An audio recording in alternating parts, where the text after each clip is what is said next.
So if there's been one project that's, felt like it's been run by a bunch of amateurs, it's Shenmue 3.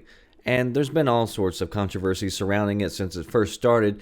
And to date, the developers continued down that path and delivered a pretty big screw you to several thousand backers. So originally when the game was announced, it was a Kickstarter project. I'm sure you remember that day. People were bawling their eyes out, overjoyed that this game was going to be made, so long as they could talk enough people into shelling out their own hard-earned money to make it, because they were unsuccessful in getting a major company to invest or risk their own finances in order to make it, just like every other major title does. But regardless, the way that it works is you donate money, and there's certain rewards depending on how much you give. Like, you give a lot of money, you get certain rewards. So they're handing out things like dolls and toys and cards and, stuff like that. Well, after the Kickstarter was finished, they continued to solicit money through PayPal, because a lot of people, they couldn't donate through Kickstarter for whatever reason, so they wanted to use PayPal. So a lot of people were begging. They're like, let us use PayPal, let us use PayPal. So they opened it up to PayPal.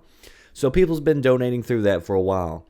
Well, the developers just put out a poll to the people who had donated and asked them, should we extend the Kickstarter exclusive rewards to people who have donated on PayPal? So the choices were, yes, give PayPal contributors these rewards.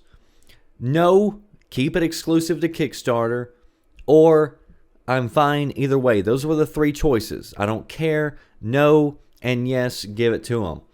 So over 15,000 people voted, and here's what it broke down to. 4,670 voted, or that's 30.9%, voted to extend the rewards to PayPal. 4,009, or 26.5%, said keep it exclusive to Kickstarter. And then 6,432, or 42.6%, said they didn't care one way or another. So those were the results. First off, for those 4,009 people who voted that they didn't want to give other backers rewards, congratulations. You're officially an asshole. Like, why in the world would you vote to keep other people from getting something, especially when you're not having to do anything? Like, it's not like you got to give money out of your own pocket in order to make it happen. Because if I remember correctly, back whenever this first started, backers were freaking out anytime somebody said something somewhat negative about this Kickstarter, because they were like, oh no, they were trying to spin everything so that as many people would give and be generous with their money so they could get this game made. Like, they wanted everybody else to be generous, but then here you go, it's time for these little shitheads to be generous, and they said no. And again, they didn't even have to do anything. They weren't going to lose anything by allowing other people to be rewarded. But here's the craziest part. Here's what the developers said about those polling results. Quote, considering the strong response from those of you who felt the exclusive rewards should remain exclusive for the Kickstarter, those exclusive rewards will not be made available on the PayPal page as originally promised. Do what? How does anybody read those results and come to the conclusion that the no vote won? Not unless you're taking the I don't care votes and counting them as a no vote. And I mean, ultimately, this does nothing but hurts them, because now fewer people are inclined to donate. I mean, the reason that you have people who are willing to, dump in thousands of dollars is because there's certain rewards that people would like to have for whatever reason.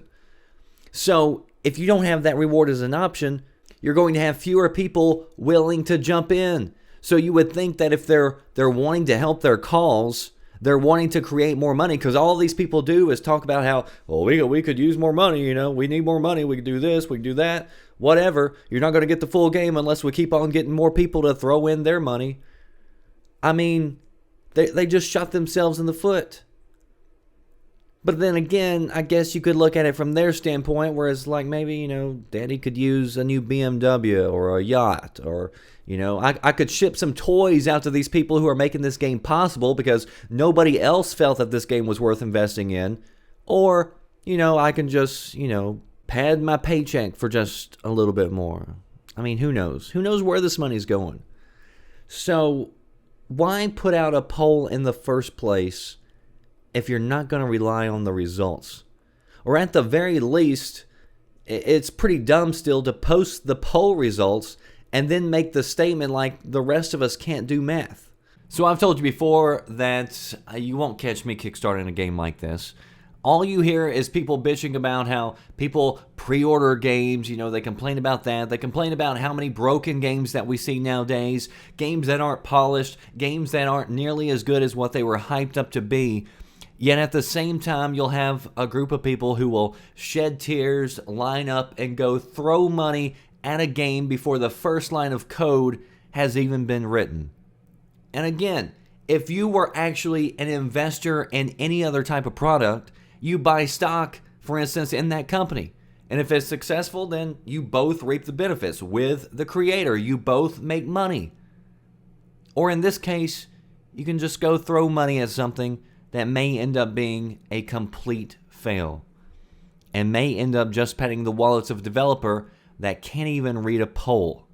Either way, it's amateur hour over at Shenmue 3. Are you listening? Damn.